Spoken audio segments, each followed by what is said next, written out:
സച്ചേട്ടനോ ഗോകുലോ രണ്ടിലൊരാൾ ഈ ഭൂമിയിൽ ഉണ്ടാവില്ല.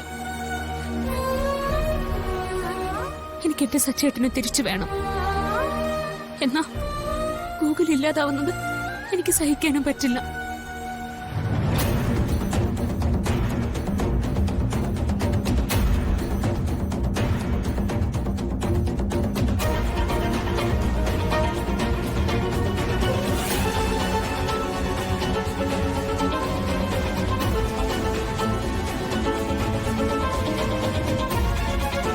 ആയിഷ,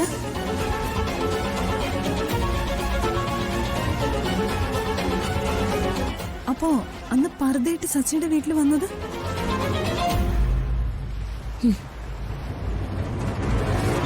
എന്റെ അമ്മ അനിയത്തിമാരെയും കാണാൻ എനിക്കതല്ലാതെ വേറെ വഴിയില്ലായിരുന്നു. ആരതി, എനിക്കെല്ലാം അറിയാം, എല്ലാവരെയും അറിയാം. ആരതിക്ക് സച്ചേട്ടനോടുള്ള ഇഷ്ടവും എനിക്കറിയാം. പക്ഷെ ആരതിക്കറിയാത്ത ഒന്നുകൂടി എനിക്കറിയാം.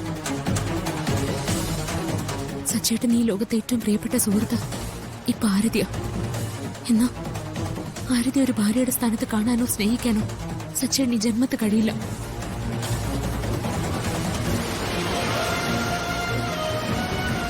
സച്ചേട്ടൻ എന്റേതാ, എന്റേത് മാത്രം.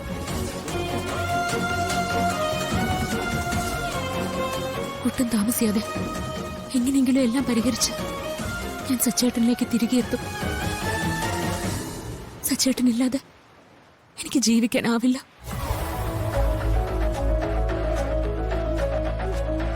അർച്ചനയുടെ മനസ്സിലെ ആശങ്കയും വേവലാതിയും എനിക്കിപ്പോ മനസ്സിലായി.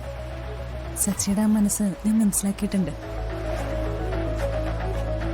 എന്റെ ഉള്ളിലെ ഇഷ്ടം സച്ചിയും മനസ്സിലാക്കിയിട്ടുണ്ട്. പക്ഷെ അർച്ചന, ഇങ്ങനെ ഒരു തുറന്നു പറച്ചിലുണ്ടായിരുന്നില്ലെങ്കിൽ പോലും സച്ചിയുടെ മനസ്സിൽ എനിക്കെന്നല്ല, ലോകത്ത് അർച്ചന അല്ലാതെ മറ്റൊരു പെണ്ണിനും കയറിപ്പറ്റാൻ സാധിക്കില്ല. എന്റെ കാര്യം ഓർത്ത് അർച്ചന പേടിക്കണ്ട. ഞാൻ ഒരിക്കലും നിങ്ങൾക്കിടയിൽ വരില്ല. ഞാനെന്നല്ല, ആർക്കും വരാൻ സാധിക്കില്ല. ഇതുകൊണ്ട് മാത്രമല്ല ഞാനിപ്പോ ഈ സത്യം ആരതിയോട് തുറന്നു പറയണമെന്ന് വിചാരിച്ചത്. ആരോടെങ്കിലും ഒന്നും തുറന്നു പറഞ്ഞില്ലെങ്കിൽ ഞാൻ ഹൃദയം പൊട്ടി മരിച്ചു പോവും.